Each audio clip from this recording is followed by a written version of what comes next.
Welcome to Previously on X-Men, the podcast that looks at X-Men comics, movies, shows, characters, and more. I'm Hilary. And I'm Eric. Yeah, you are. Hi, Eric. Hi. I'm pumping you up today. Yeah. Listen, I wish I was in a better mood, but I'm trying to play this game called Frostpunk, and it's just brutal. Frostpunk? It's a city builder survival game where you're trying to build and keep a city in a frozen apocalypse. And every time I get to the end of this first mission, everybody gets mad at how I'm doing things, and I get abandoned or something. Cool. Yeah. That sounds like a really fun game. It's depressing. You have to decide if you're going to have child workers. Because what? Oh my gosh. Hilary, there's a lot of work to be done. It's the frozen apocalypse. What else are they going to do? Just play baseball? No, it's... Oh my word. Negative 90 degrees Be out. a tyrant, yes or no? I got pretty far playing as a tyrant today. Yeah, that makes sense. All right, well, tyranny aside. Yep. Today we're talking about the animated series again. The X-Men animated series. Orphan's End and Love in Vain. Yes. And there are a lot of veins. Oh boy. Yes. I think both those titles are kind of interesting for what actually ends up happening in the shows. Yeah. I think so too. Yeah. You got any facts about the first one, Orphan's End? So these are the ones that in story-wise come right after the Dark Phoenix saga. Mm-hmm. So they aired out of order. Do you have when they actually aired? So the Dark Phoenix saga ended November 26, 1994. Okay. Orphan's End is technically the next one, and it aired February 25th, 1995. So a couple months later. Yep. And it's also out of order on the DVD. But Disney Plus has done something right by putting them all in order. I gotta tell you, it's a lot more of a big deal to me than I really thought it would be. I thought it would be an interesting exercise to see these things actually in order, but it's completely changing my perception of this show. It's funny seeing this episode in order because the Dark Phoenix saga is dealing with the Shi'ar, and then boom, we're just into another Shi'ar thing. Uh-huh. So I don't know if they did that on purpose or what, because the Starjammers and Corsair aren't part of that Dark Phoenix saga, but here they are. Oh, yeah. But they get some references to the first time around. Yeah. To kind of bring us back into what their deal is. Yep. So this was written by Doug Booth. Doug Booth. Man, Corsair only shows up in 3 episodes of this whole series. 2 of the Phoenix saga and then this one. I like how they do him in this. I like his voice. Yeah. His voice actor being Jeffrey Arliss. Not Arliss, the HBO show. I don't know what that is. Oh, okay. Don't worry about it then. Is this Doug Booth, Sir Douglas Allen Booth III? An Anglo-American aristocratic screenwriter and television producer? Is that him? No. But he did work on the Transformers movie, the Teenage Mutant Ninja Turtles show. As a writer, he was also working on the Iron Man animated series, Captain Planet and the Planeteers. He did an episode. He did an episode for Street Fighter, the animated series. Seems like he was a work for hire. This is a guy who gets around. Yeah. All right. Let's see. How does it start? It starts with Orphans and starts with Cyclops and Storm just being like, "Hey, what's going on?" No, it starts see a spaceship chase. Yeah, there's a spaceship chase, and there's a Shi'ar ship chasing. I think we can tell that it's the whatever. What's their ship called? The Starjammer ship. The Starjammer? Is it the Starjammer? I don't know. Is the ship called the Starjammer, and they're just the Starjammers? The amount of things I know about the Starjammers is I'm pretty looking it limited. up. I like the Starjammers. I never cared about them before, but I've seen them in comics periodically, and now I like them. It's the Starjammer. Yay. All right. Anyway, so yeah, it's a Shi'ar ship chasing the Starjammer in Earth's atmosphere, knocking over airplanes and ruining people's cruises and stuff. Yep. And during that, the X-Men get a little notification, but it's just Storm and Cyclops just drinking coffee. Just 'cause walking down with coffee. they're the responsible ones. And they're talking about how it's like too early to be any of the X-Men. And like maybe it's Gambit back from one of his late night outs. Yep. And it's like, oh, it wouldn't be the first time. It's just like, I don't know. Does Gambit live there? Yeah, that's a tricky one, but he does seem to get a lot of his he has a reputation. He told Rogue he loves her, and he's still just going out and womanizing. He sure is. He's not the type to wait. He's like, I love you, but you're not interested, so I'm not wasting my time. But I also love you, just in case. Gambit really, really loves Rogue when Rogue has another love interest. That's the truth. We'll talk about that next episode. Yeah. I just love this moment, as I do all of these like weirdly domestic moments with the X-Men. I just think it's so fun. Them just walking down and talking about sleeping in. And drinking coffee. Who's on the phone? Let's see. But it's a Shi'ar guy, like a police person, I guess. Yeah. Ragnar. And he's like, just FYI, there's a criminal who just burst into your atmosphere. Don't approach him. He's highly armed and dangerous. We're just letting you know, but just don't. So I assume they know that he's going to them for help and are kind of trying to head this off. Or something. Because they don't call like the government or something. Yeah. They just call the X-Men. I guess this guy doesn't remember or care or what that Cyclops has met Corsair before. Like the X-Men have had dealings with him. It's a big empire. They don't all know what everybody else is doing. That's true. It was a time of heavy rebellion. Yes, we must remember the time of heavy rebellion that it was. Oh, Storm has a ponytail this whole episode, so that's pretty cool. Yeah, it's cute. I like it. It's a good look. She works it. Yeah, she does.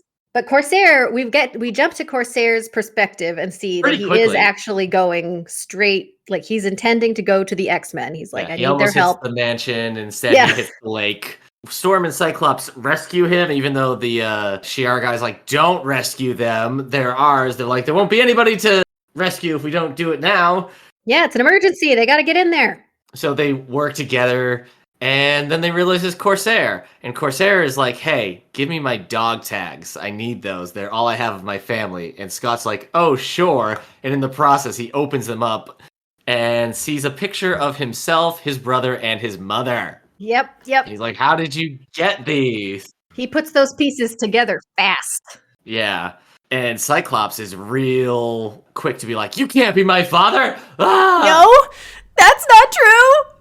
That's impossible! I have never put together how much I know it was the Phoenix Saga and the Dark Phoenix Saga, and those are technically Jean's stories, but this has been just a roller coaster of emotions for Cyclops all season. Oh, yeah. It's been a rough time. She gets trapped in the sun. He goes to his old orphanage and it gets burnt down. Jean comes back and is crazy. And then he finds out his father's still alive. And apparently a criminal. He also met his brother without realizing it in that Iceman episode. Iceman comes back, and that makes Cyclops all, the B word about it. So yeah, Cyclops is just having a year. Yeah. This is one of the things that having them in order has really, really highlighted for me, that like Cyclops is like a character with feelings. Which was never something that crossed my mind the first time around. He's got a lot of feelings. He's got some feelings. But the Ragnar, is that his name? Ragnar the Shi'ar is like, well, we need to get him anyway. He's like, no, I didn't need to talk to him. He's like, well, we're going to shoot you now because that's crazy. Yeah, it's funny how much Scott thinks that he's in control of the situation for there being like a Shi'ar ship full of like armed guards and like all of their advanced technology. And then he gets convinced, right? Like the Shi'ar guy convinces him that, am I jumping ahead? A little bit, because they escape to the monorail. Oh, that's right. Yes. He needs more time. And so he has Storm give them more time, like stall or whatever. Yeah, and Storm's like, I will meet you at the monorail. I don't know if we've ever seen this before, that the X-Men have an underground monorail that connects to the mansion and I don't know where else. Yeah. Like, I Who don't knows? Everywhere? know where it goes. We've Where never seen doesn't this it go, before. huh? And then the guy tells him that Corsair is wanted because he has this girl who is part of something. She knows where some like money is or Yeah. something. And there's like a high imperial. There's so many like aristocratic and alien terms that come in these things sometimes. Some important guy wants the girl because she knows where the money is And they're saying that Corsair kidnapped her to and get is the only money. using her to get the money. And Corsair is saying he's protecting the girl, but he also needs the money. Also, I know, I love that he cops to that. Yeah. He's like, listen, Well, I this is care about space this girl, but pirate. also I have expenses, you know? Yeah. Scott is like, I've been living with thinking my father's dead for 20 years. And that makes Cyclops pretty young. Yeah, that's true. I mean, it depends on how young you thought he was already. Yeah. Well, I mean, okay, so what was he, like 10 when this air crash thing happened? I guess I was thinking like 8 or around then. So I Yeah, guess I was okay. thinking at this show saying he's 28, 20. I feel like they're saying he's still not 30 yet. And Cyclops just always seems 40. He's got middle-aged vibes, really Yeah. serious. Yeah. Yep. Well, okay, so he's in a bind here. He wants to deal with his father, but he's also emotionally compromised because he thinks his father abandoned him. And so eventually he's just like, you know what? Fine. Shi'ar, take him. I don't care. But he goes onto the ship and is like, I'm not agreeing to anything. We'll just see. Like, let's go find the girl and see what she says. But he has his dad on the ship and seems to still think that if he decides that they can't have him, Yep. he's gonna take him back somehow. Yep. The Shi'ar guy does not care. He freezes Cyclops in some kind of stasis beam, and then we don't see it, but he puts a glove on that has studs. So I imagine he's just punching Corsair for information. Yep. He does that thing where he's like, I'm glad that you don't want me to, or that you aren't going to tell me, so I have the opportunity to torture you. Yeah. Storm, it's funny. She doesn't she has stuff to do, but she's also just kind of hanging out as Cyclops is like, you're not really my father. She doesn't really say anything. Yeah, she's just sort kind of of a like backup. watching. But at the same time, she's sort of like the MVP of all of these situations because she's solving the problems. Yeah, Scott keeps like being the leader and having the conversations, and he's like, "Here, Storm, handle this," and she just handles it. Yeah, I like Corsair's voice actor a lot in this episode. Yeah. He's cool. He gets to have some jokey vibes. He's good for somebody who doesn't do a lot of work. Yeah. Like he does this and he worked on Monster Force for 13 episodes and that looks like it was it. What is Monster Force? It's a show from 1994. In the near future, Monster Force, a team of 6 teenager monster hunters, battle creatures of the night, monsters led by the classic Universal monsters like Dracula, the Mummy, Wolfman, and Creature from the Black Lagoon. Wait. You know what? I think I remember this. Are they is the Force monsters or is it a force to fight monsters? The 6 teenagers are a force to fight the monsters. Well, that's disappointing. But the monsters are still in the show. I want it to be a group of monsters who are saving the world. That's what I want.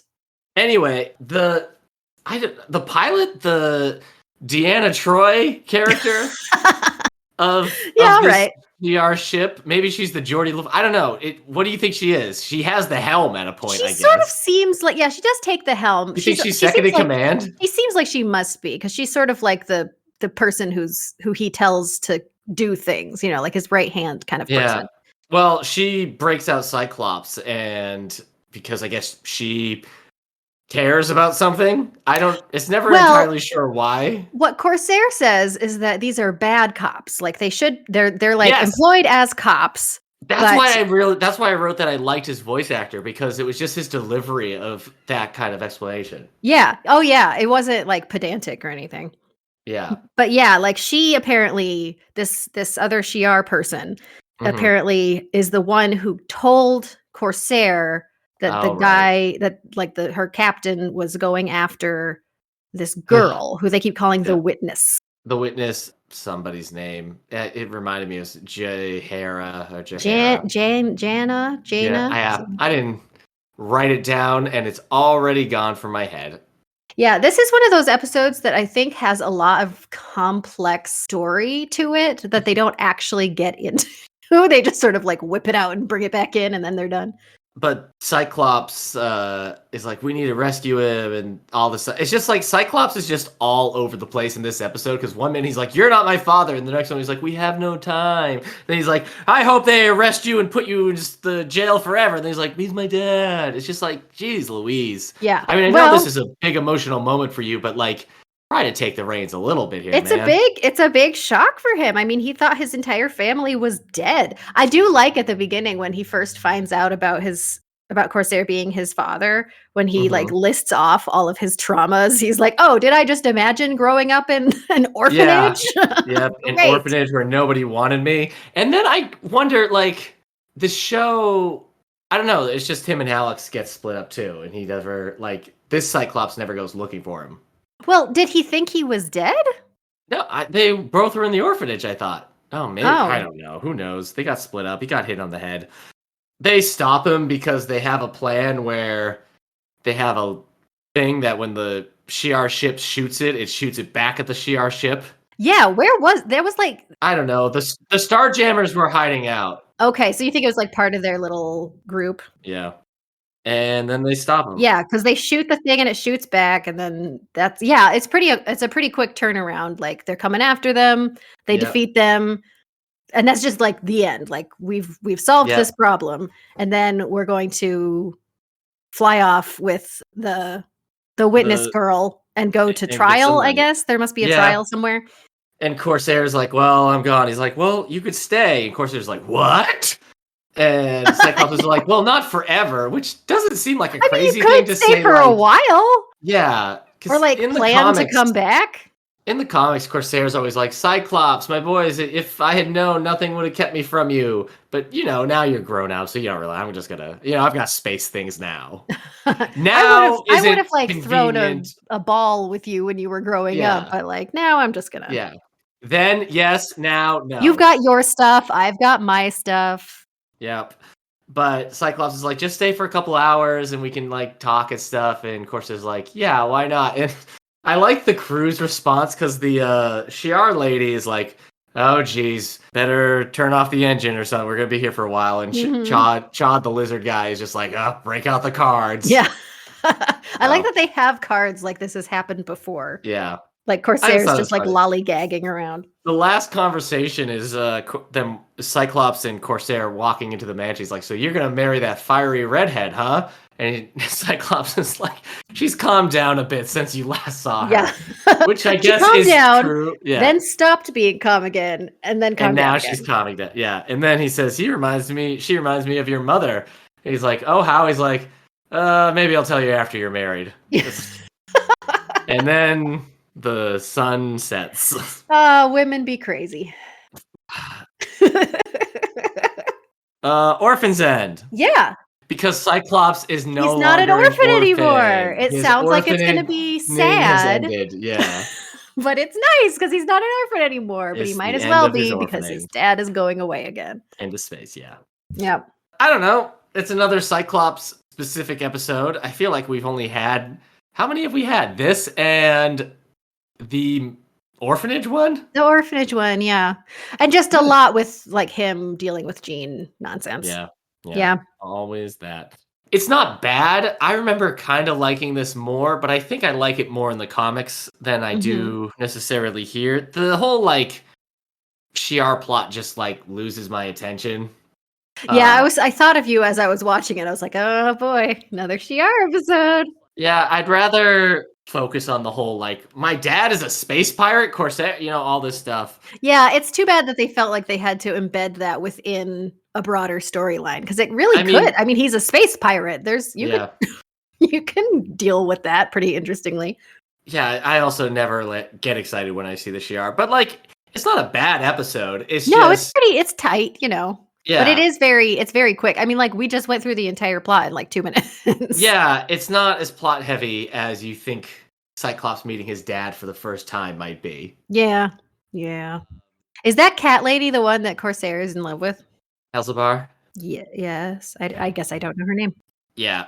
So, yeah, I don't know. It's a good episode, but it's also not like one that I'm like, wow, Nothing to bad write episode. home about. Orphans End. And I guess this will be the last time we see Corsair. That's a shame because he is fun. I like his character. Maybe it is the voice actor, but it just Oh, it's feels a strong one, yeah. legit, like Yeah. he encapsulates like a strong but caring, he's just kind of a cool guy. Yeah. Anyway, all right. Next episode. Love in Vain. So I guess after the big Dark Phoenix saga, they probably just had to have a couple just like nothing episodes because that's basically Well, what we have here. Orphan's End came out February 25th, 1995. Love in Vain came out February 10th, 1996. So it was very out Oh of my order. gosh. Yeah. Wow, that's wild. I think technically Juggernaut Returns was like the episode that came after air date wise. So So it took weird. some breaks. Yeah. But anyways, yeah, it's weird to think that this season doesn't end with the Dark Phoenix saga, that it ends with Orphan's End and Love in Vain. Like Yeah. Love in Vain is technically this season's conclusion. That's not the strongest of season finales, is it? No. But does it start with Rogue being sad that she can't kiss people? Is that the first thing we see? Yeah, it opens with Jean and Scott kissing and Rogue just watching because Rogue loves watching people kiss. She's a she voyeur. doesn't, but she is always doing it. I like that she's sad. So, okay, she's looking out the window. She sees Scott and Jean kiss, and they're like loading up the car. They must be going on some weekend or Kissing something. date. Yeah. Kissing adventure. It's a kissing date that Rogue can't do because Rogue can't do kiss. it. She can't kiss people. And she punches her bed, like breaks the post on her bed. So she's not just sad, she's also violent. She's angry. She is not cool with this. Yeah, I mean, she can't kiss. We've been down this road before with Rogue. It's true. Many a time on this apparently show. The only interesting thing about her. Listen, in the comics, her parents are like in a witch coven, so I'm okay if the show deals with this instead. But Gambit comes in and is like, what's the most beautiful girl doing all alone? And she's like, she says, I'm just reading about love and adventure, the things she can't have. I'm like, well, you have a lot of adventure in your life. Maybe there's too a little much bit of adventure. Yeah. You have a whole lady in your brain. And Rogue gets a phone call while Gambit is trying to hit on her. Mm-hmm. And she's like, what? It's who? And Cody! Also, Asante, the whale spaceship. Oh, that's right. I was so excited when it cut away from her being sad and you just saw a space whale. I was like, yeah, space whale, let's do this. I like space whales, Eric. Yeah, I mean, they're cool. It crashes in the desert, and good thing Wolverine is there to see it. Mm-hmm. I mean, I guess we find out they're going after the X-Men specifically, but it still kind of seems like Wolverine was in the right place at the right time here. Yeah, he was like meditating or something. He was sitting shirtless on a cliff. Yeah. So the Brood show. Well, they're not the Brood in this. They're not the colony in this. I mean, they are the Brood. I don't know why they didn't. I remember reading stuff about why they couldn't use the Brood design in it. Probably too creepy. Too creepy. They're very alien xenomorph design, but the design they gave here just sucks. Yeah, it's not good. And it's very weird because they keep calling them cockroaches. Yeah, and they look just like look like lizards. Yeah. They're just lizard people. I don't understand it. And it's very weird. It's just like you go from a creepy design like that just to this dumb, like, this alien species is coming to fight the Ninja Turtles this week. And it's just so lame to see them in this episode the whole time. And their design, the more of them we meet, the dumber their designs get. Yeah, it's not good. It's not good. But they attack Wolverine, and he can't fight them off. They keep doing things that you don't really know what they're doing. Like they zap him and they're spraying them. But we don't know know yet. Rogue is across the street from this place called the Film. Yeah, it's like a theater. Yeah. But they're not going to. They're meeting at a movie theater, but not going to a movie. Rogue is. I kind of like the awkwardness Rogue has when she sees Cody for the first time. She's like, there he is, or do I want that to be Cody? Or Yeah. I don't know, because this is not, I mean, it's a sad part from her past, but it's not as like destructive as like finding out Mystique was the woman who raised her, or Yeah. she's got a person trapped inside her brain. Yeah. It's just kind of like, oh shoot, there's my first boyfriend who I kissed and I still carrying a torch for. Yeah. It's a minor trauma and sort of a regular experience too, because you can Yeah. sort of associate it with just a regular old boyfriend. Yep. How do I talk to this person? And they cross the street. He calls her Possum, and she's like, "Ooh, Cody, don't you call me Possum." Yeah, I really liked that because it provided a really good like real transition because she's all like awkward, but he calls her Yeah. this old nickname and she can just fall right back into Yeah. however they used to act. Though then he crosses the street and almost gets hit by a car, and he like leapfrogs over the car, and she also kind of flies and catches him. Yeah. And they're just like, well, that's New York. Yeah, there was nothing. I thought for sure that there was going to be some comment about How'd you him. do that? Yeah, but no, that's fine. And like maybe it's because he's a bug person or whatever, but like that was not. It is because he's a bug, but she doesn't seem concerned. I just thought she'd be like, wait a second, people don't just leapfrog over a car like that. Weird. But anyway, so they're together and like they go into like an alley. Yeah, an alley and then a park on a bridge. Yeah, he's sort of it becomes clear eventually that he's being kind of weird, but she's not picking up on it. And she's just like happy to see him. If we never find out what's going on with him, she still could do better. This guy is a total dweeb. Cody is so lame, and I hate his voice actor. Oh yeah. But everything, I don't know what she's seeing in him other than like just this memories. was a time. Yeah, memories back before she couldn't touch people and stuff like Yeah, and he hits that hard. He like the way he's getting to her is to be like, no, you don't have to be this way anymore. We can be together for real. And he's like all this love inside you. You could just let it out. Yep. And I'm like, with sex? It is funny how like this is a cartoon, but at the same time, Rogue is just like, I want to get laid. I will do anything. Be a bug person? Sure, I'll do it. I mean, they kiss. She's like, oh wow, I can kiss and stuff. And like he says, like, go away with me for a weekend or something. And like younger kids just watching, it's like, wow, like on an adventure. Well, just on a little adventure of fun. Maybe, where they do adventurous things. But Rogue wakes up in the park. She's like, did I fall? He says, morning, sleepyhead. And she's like, did I sleep in the park? I'm like, why is she being such a ditz? Yeah, there has to be, they don't say anything about it, but there's got to be some sort of like drugging situation because she just immediately starts acting like a lunatic. And some of that can be attributed to like her finding Cody, who is no longer in a coma, hooray. And B, this like kind of heady realization that she can be physical with him. But even with those things, she's being bananas. Yeah. We keep cutting back to Wolverine's adventures. He's like solo and he escapes from the colony. Then he calls the X-Men and they're like, and he's really exasperated because he's like feeling sick and everything. And on the phone, he's like, "Them cockroaches everywhere, cockroaches." And Gambit's like, he normally doesn't make sense, but that's even crazier. So the X-Men go. Rogue is like, I need some time off, and I didn't realize the X-Men needed to do that. Yeah, like, is this a job? Professor X is like, this is not a good time. Stacy just took off last week. We have a lot of backlog. But at the same, he's like, Wolverine's in trouble. And Rogue's like, how many times have I ever asked for a time off? Never. It's like, well, right, but your friend is in trouble. Can you get the time off after your friend's not in trouble? I think she came in after that call, so she doesn't really know exactly what happened. I know, but I guess like in the X-Men, if you say to somebody, hey, Wolverine is in trouble, you'd be like, oh, well, then that's probably trouble. Probably not a great situation.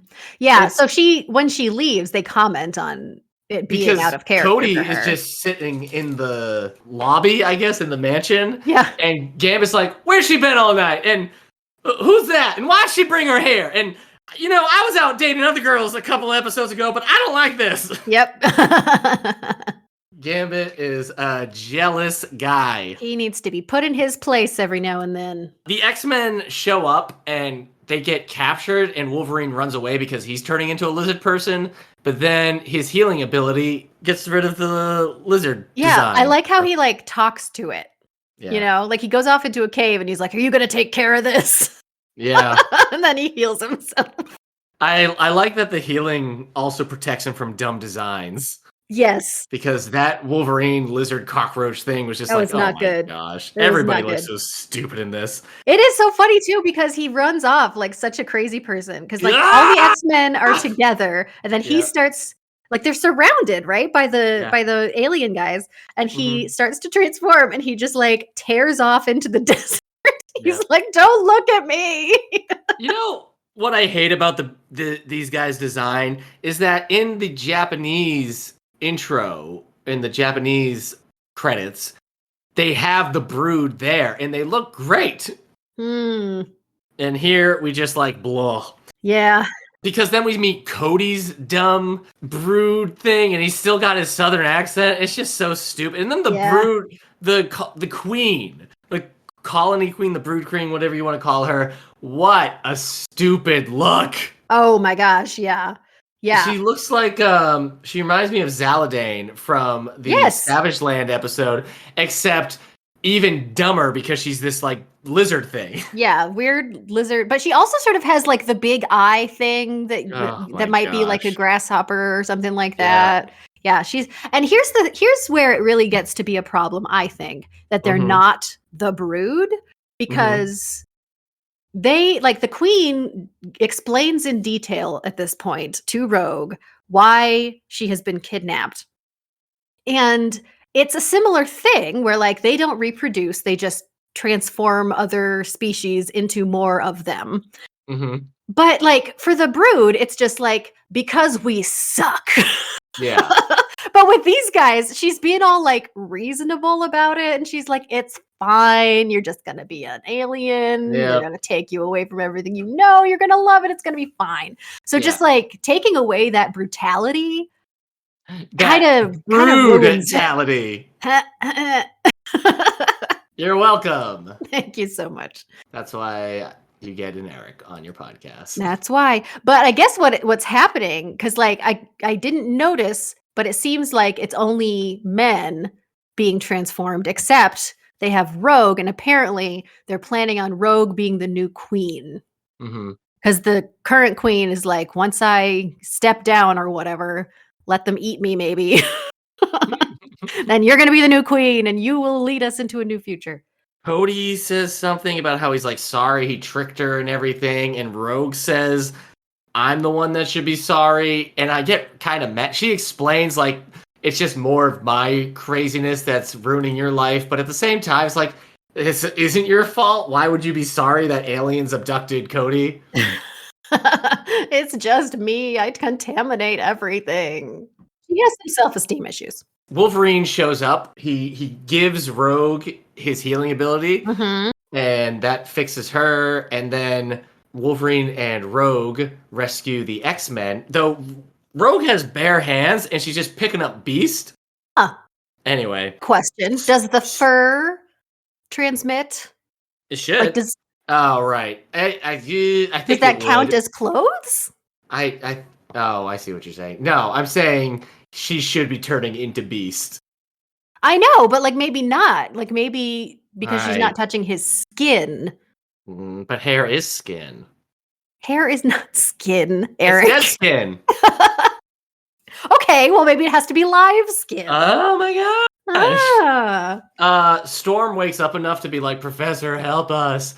And Xavier realizes that the whale ship is sentient, and he frees it from their enslavement. And then the whale ship sings this little space whale song, and Rogue is like, it's beautiful, but the colony is like, blah, we hate it. Yep, and that apparently kills them. How does it end? Do they die? No, it doesn't die. It just brings them back, and the X-Men leave because Cody is there, and Rogue's like, Cody, come back, we can fix you. And he's just like, blah. And Wolverine's like, he's gone now. And I guess it's kind of a see you in hell, Cody. I guess so, yeah. So He was and in a then coma, now he's an alien.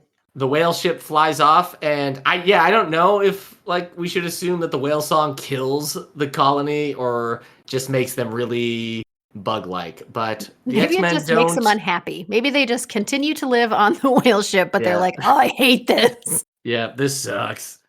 But then that's it. It just flies off. Wolverine says, "Take it for someone who's lost a few. You did good or something," Mhm. and that's it. That's it. Just another one of these weird quick episodes, I guess. I used to hate this episode, but it's not as bad as I remember. I think the problem is I just hate everything about the colony. Yeah. I hate their design. I hate their voices. I hate that they're not the Brood. Mhm. But like the Rogue stuff, the Wolverine stuff, Yeah. Xavier talking to a space whale, Yep. Gambit being just a jealous jerk, like all that stuff I like. It's just we have to deal with the colony crap. Yeah. Yeah. Also, this episode is another aliens come to Earth crash landing on their spaceship thing right after Orphan's End, right after Dark Phoenix, right after the That's Phoenix true. saga. Yeah. Yeah. So, What the heck? Well, maybe that explains a little of why they reordered these ones then. yeah.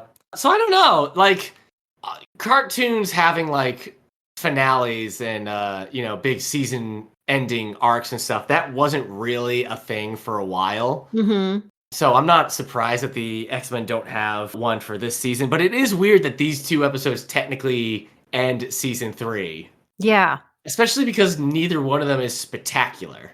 Well, they feel like random mid-season episodes. Yeah, they feel like season 2 where we were having those like character specific episodes. It feels Mhm. like that. So it feels like these two episodes could, especially since Jean isn't there, like they could have been between the two Phoenix saga. Which probably would have been good to show a little bit more, Yeah, space between those two. space. Space. But on their own, they're not bad. They're just kind of strange in their own ways. I Yeah. guess Orphan's End is probably the better of the two if we had to like compare them Yeah, I'd because say so. Corsair's a more interesting character than Cody. Yeah, if all of the drama rests on Cody, that's Yeah. not gonna work out. I guess the problem is there have been stronger Rogue episodes because this one, just like you said, it makes her insane with some of her decisions. Yeah, and not really for any good reason, I think is part of the problem. Like, I think Yeah. smashing these two storylines together makes it, like, it's not a Rogue episode, like, it looks like a Rogue episode and you expect a Yeah. Rogue episode, but it's not really. And I think Mhm. that's kind of part of the problem. And Yeah. that's sort of what they did with Orphan's End too, cramming to like a cool, interesting character story Mhm. enveloped in weird alien drama. Yeah. Like, I would just like the character stuff. Mhm. But I'm not anymore a 13-year-old child. Well, I guess the best thing I can say about this is that I came away from Love in Vain not loathing it like I remember it. Yeah, it's So, fine. I think it's fine. yeah. Well, at least they have that in common. That's something to So, next time we talk about the animated episodes, you've got Juggernaut Returns and A Deal with the Devil. So, Juggernaut and Omega Red back to back. Hey, big villains. Instead of aliens, we have the villains in the although Omega Red is Omega Red is like a Russian experiment or I something. say that these end season 3, but the book, the Previously on X-Men by Eric Lewald book, has season 3 continuing to keep going. But I think Oh. it's the animated series that splits them up. Oh, interesting. So like when they were written, they were considered part of the same season? Yeah, I don't know. I'll have to get on Disney Plus again and see. Well, that's intriguing. Maybe we'll get into that when we talk about Juggernaut Returns and Deal with the Devil.